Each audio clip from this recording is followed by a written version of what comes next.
Welcome back to Ladies Leading Live. I'm Jessica Gendron, and today we are talking resilience. And just an FYI, we are expecting a delivery at my house any minute now. So, in the event that that delivery person kindly rings the doorbell, my pack of dogs that are currently laying under my feet will bark profusely. So, just buckle up for that one, everybody. Um, Today, we're going to talk about resilience. I'm really excited to talk about this topic with you all. So, for those of you just joining us for the first time, we've done some research with female leaders to identify what we call the core competencies for female leadership success. And we are currently on the fourth competency of seven. The competencies we've covered so far are self advocacy, self awareness, and courage. And today we're going to talk about resilience. And resilience is a really interesting one for me because I think that it sort of pulls in all these other competencies, and it really shows how interconnected all of these competencies really are.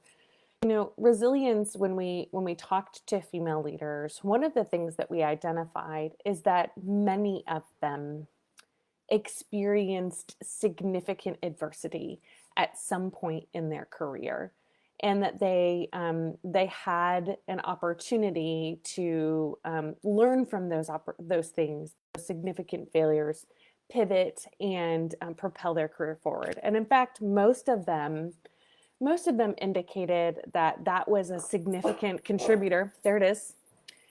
Most of you could see one of them running behind me.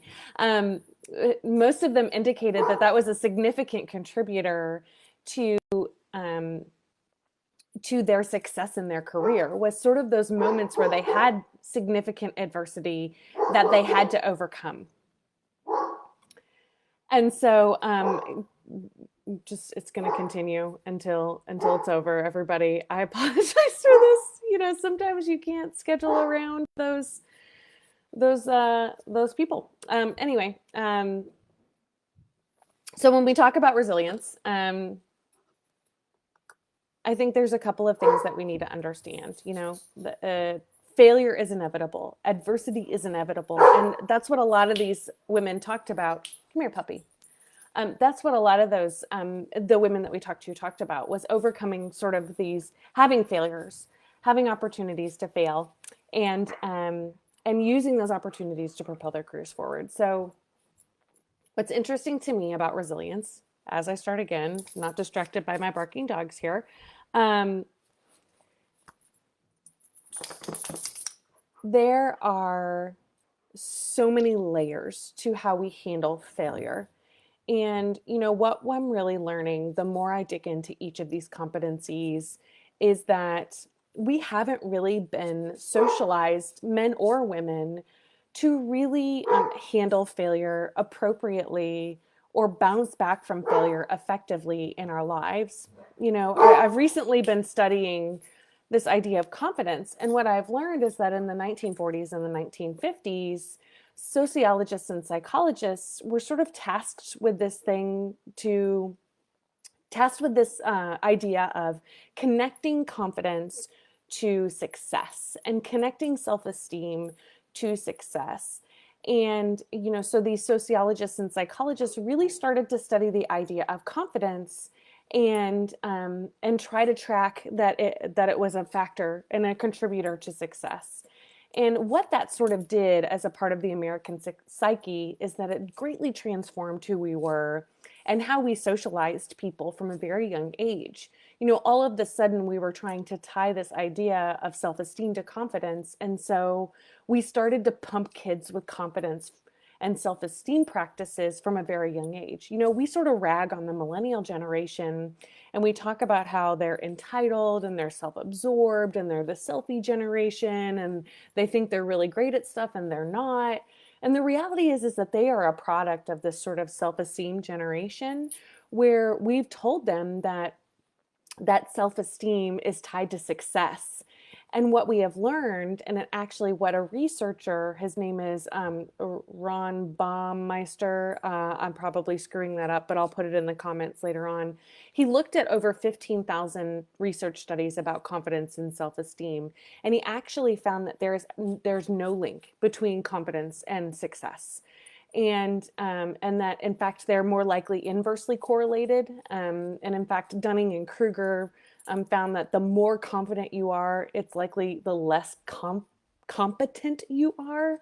And so they're actually more inversely correlated. So here we have a generation, Generation X, generation millennial generation, and Generation Z even, that are a part of this sort of in this self-esteem era, where we've been told that you have to be confident and that you have to be successful and that failure isn't an option. And so, we don't really have and have been equipped with the skills to bounce back from failure the way maybe previous generations were, where the generations were socialized to be gritty and work hard and be tough. And that's just not the way these newer generations have been socialized. So this idea of resilience is really sort of this unique trait, I think, that we can work on and build as leaders, not just females, but I think men as well, that we can really lean into this idea of building resilience. And building resilience isn't just about failing better. It's about understanding the layers to resilience. So resilience is about how do we handle stress, adversity, and failure? That's one layer. So how do we handle those things when we're under pressure, when we're under stress, when we face adversity, when we have failure? How do we handle and cope with those things? But then the second layer is, how do we learn from those experiences? How do we use those experiences as opportunities to grow as individuals and not just ruin our confidence or make us insecure or make us quit what we're doing? So we have that layer that's really about learning. And then the third, and what I think is the most unique layer about what we learned from these women, is that then that third layer is really about, how do I use this information, this learning and this coping that I've experienced to propel me to the next level of my career? When we talked to these female leaders, they talked about getting fired. They talked about losing their jobs. They talked about getting laid off. They talked about taking long gaps in their employment history to take care of family and having to re-enter the workforce. They talked about jumping around from job to job for a while. They talked about realizing that their career isn't what they wanted for themselves and totally pivoting to an entirely different career. So they have all these really extreme experiences that they've had, that they've not only learned how to bounce back from and cope with effectively, but they've learned from them and they've used those learning moments to propel them forward. So let's talk about those three layers. Let's talk about, okay, how do we cope with anxiety and stress and failure? And I found this really great resource that really helps us sort of cope with the failure, cope with the adversity in the moment. And they use the acronym of CORE. So CORE stands for control, ownership, reach, and endurance. Control, ownership, reach, and endurance. And essentially what you do when you're faced with adversity and how you respond, you reflect on the CORE acronym. Number one, control. To what extent do I feel I can influence what happens next? Meaning, do I have control over this situation? And how much influence do I really have over this adversity that I'm facing? Two, ownership, the O. What is the likelihood that I'll take action, however small, to improve the situation? So what ownership can I take in improving the adversity or improving the experience that I'm having right now? And then R stands for reach. To what degree does this adversity spill over into other parts of my life? So thinking about leaders, maybe you have some adversity at work, maybe you have a challenging project, maybe you had a fight with an employee, maybe you had a disagreement with your boss. To what extent does that stuff spill over into other parts of your life? Does it spill over into other parts of your work? Does it spill over into what you could do at home with your family? Does it spill over into your community relationships? And then E is endurance. How long will this situation last? So looking at, how long do I have to endure this adversity? And I found that to be a really helpful exercise for people who need some better coping, to need some better some reflection around how to deal with some of those adversity situations. I think, we could, there's a whole nother webinar about coping, and I am not an expert on coping. I am not an expert on mental health, but I have lots of friends who are, and we talk pretty frequently about coping mechanisms, and there's a variety of ways to deal with that. The reality is that adversity, failure is inevitable. And when we talk to successful leaders, we hear them talk about adversity pretty regularly in their experiences. And I think that that is a reflection of the competency we talked about last week, which we talked about courage, taking risks.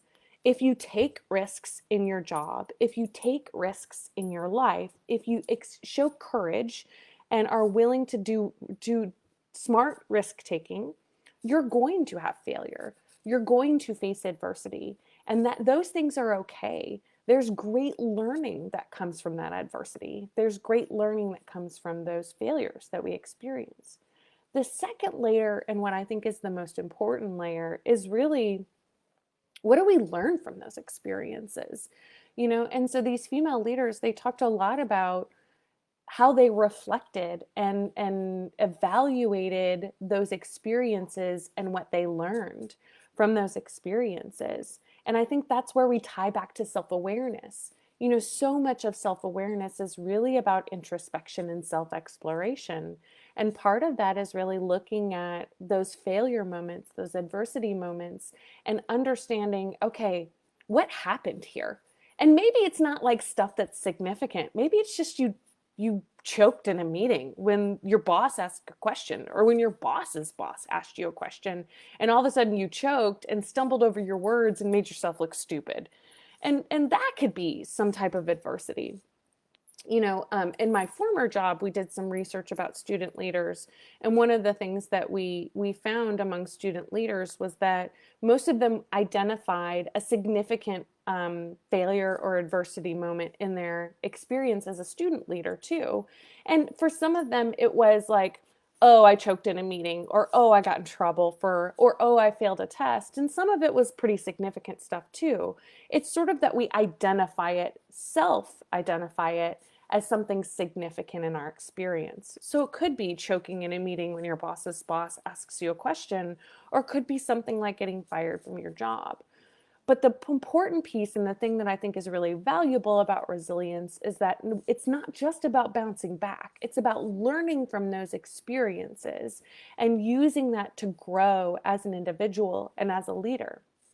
And I think about when I left my last organization, I would consider that an adversity moment. I had been in that career and in that profession for most of my career, and in fact, all of my career. And it's what I thought I would do for the rest of my life, and until it wasn't. And when I left, I had a really hard time figuring out what was next for me. And, I was able to move through the adversity pretty quickly into a new job, into a new network, into a new business. But what was really important, and what was an important exercise for me, was to really do a lot of self-awareness and self-evaluation and introspection around what lessons did I learn in that transition? What lessons did I learn from my last career, from my last job, from my last company? And how can I use those things to propel me forward in my role now, in my experience now? And that's the layer 3 on the resilience piece, is that these women talk about how those failures propelled them forward, and that those things were what led them to their next great opportunity. A couple months ago, I wrote a blog that was called, where I talked about how no female career is linear, and that a lot of the women that I had talked to at some point in their interview, when talking about their sort of journey to where they were today, talked about, a winding road, or a lot of detours, or a really jagged experience, but how at one point they felt like everything they'd experienced led them to that point, to that place where they were now, to that job, that great experience.